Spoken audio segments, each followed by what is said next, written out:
প্রথমবার ওই ব্যক্তি যখন আবু বকর রাদিয়াল্লাহু তাআলা আনহুর কাছে গেলেন, বাড়ির মধ্যে গিয়ে দেখলেন আবু বকর রাদিয়াল্লাহু তাআলা আনহুর একজন কাজের ব্যক্তি সে ভাত খাইতেছে।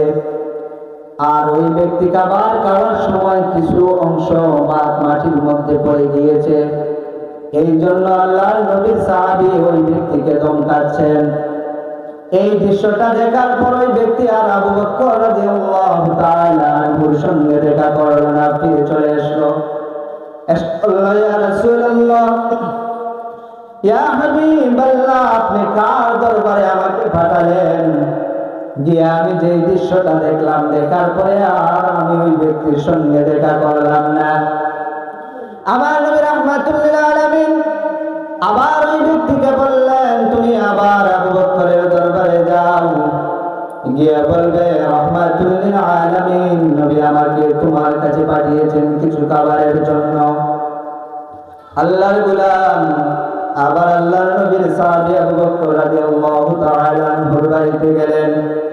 গিয়ে দেখলেন আবু বকর রাদিয়াল্লাহু তাআলা আনহুর কিছু কাজের মহিলারা তারা থালা বাসন এগুলো ধুইতেছে। এই সময়ে তারা মনে করেন কিছু সাবান তারা অতিরিক্ত ব্যবহার করতেছে। আবু বকর রাদিয়াল্লাহু তাআলা আনহু তাদেরকে ধমকাচ্ছেন, কেন তোমরা অপচয় করতেছো? এই দৃশ্যটা দেখার পর আল্লাহর গোলাম আবার রাহমাতুল লিল আলামিন নবীজির কাছে আসলেন। এসে বললেন, ইয়া রাসূলুল্লাহ, ইয়া হাবিবাল্লাহ, প্রথমবার আমি গিয়ে যে দৃশ্যটা দেখেছিলাম তা তো ভালো ছিল, এখন আমি গিয়ে যা দেখলাম তা দেখার পর আমার মন আর চায় না এই ব্যক্তির সাথে কথা বলতে। আমার নবী রাহমাতুল লিল আলামিন আবার ওই ব্যক্তিকে বললেন, তুমি আবার যাও, কিন্তু আমার সাহাবী আবু বকর কি করতেছে না করতেছে তা তোমার দেখার প্রয়োজন নাই। তুমি সোজা গিয়ে আমার সাহাবীর সামনে দাঁড়াবে, দাঁড়িয়ে গিয়ে বলবে আমার সালাম দিবে, সালাম দিয়ে বলবে দিনের নবী রাহমাতুল লিল আলামিন আমাকে আপনার দরবারে পাঠিয়েছেন।